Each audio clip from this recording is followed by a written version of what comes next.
everyone, this is Catherine. Please subscribe to Filmy Beat Telugu.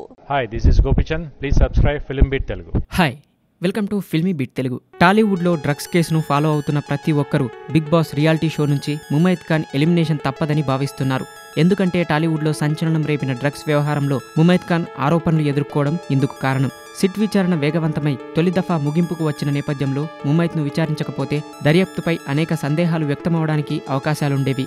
ఈ వారంలో రవితేజ ముమైత్ను విచారించాల్సి ఉన్న నేపథ్యంలో సిట్ అధికారుల దృష్టి ఈ ముంబై భామపై పడింది. డ్రగ్స్ కేసు బయటకు రావడానికి ముందే ముమైత్ ఖాన్ ఎంచక్కా బిగ్ బాస్ పంజరంలో దూరింది. బిగ్ బాస్ హౌస్ లోకి వెళ్లి పోలీసులు నోటిఫికేషన్ ఇస్తే రచ్చ అవుతుంది. నోటీసులు ఇవ్వకపోతే అధికారుల మెడకు చుట్టుకునే అవకాశాలు మెండుగా ఉండేవి. టోటల్ గా ముమైత్ వ్యవహారం నిర్వాహకులకు అడకత్తరలో పోకచెక్కగా మారిన నేపథ్యంలో బిగ్ బాస్ నుంచి తప్పక బయటకు పంపాల్సిన పరిస్థితి ఏర్పడింది. ఈ వారంలో రవితేజ ముమైత్ ను విచారించాల్సి ఉన్న నేపథ్యంలో సిట్ అధికారులు ఈ ముంబై భామపై అందరి దృష్టి పెట్టారు. డ్రగ్స్ కేసు పక్కన పెడితే వాస్తవానికి బిగ్ బాస్ నుంచి మొట్టమొదటిగా బయటకు పంపాల్సిన సెలబ్రిటీలో ముమైత్ ఖాన్ ఫస్ట్ అనేది అందరి అభిప్రాయం. ఎందుకంటే బిగ్ బాస్ షో నియమాల ప్రకారం సెలబ్రిటీలు తప్పనిసరిగా తెలుగు మాట్లాడాల్సిందే. అయితే ముమైత్ కారణంగా తెలుగులో మాట్లాడగలిగే వారు కూడా ఆమె కోసం ఇతర భాషల్లో మాట్లాడాల్సి వస్తుంది. ముమైత్ కారణంగా ఈ రియాలిటీ షో వెనుక ఉన్న అసలు ఉద్దేశం గాడి తప్పినట్లయింది. ముమైత్ ఖాన్ ను ముందుగానే పంపిస్తే డ్రగ్స్ కేసు కారణంగానే బయటకు పంపించారనే అపవాదను మూటగట్టుకోవాల్సి వచ్చేది. అందుకోసమే పాపం జ్యోతిని అకారణంగా బయటకు నెట్టారు.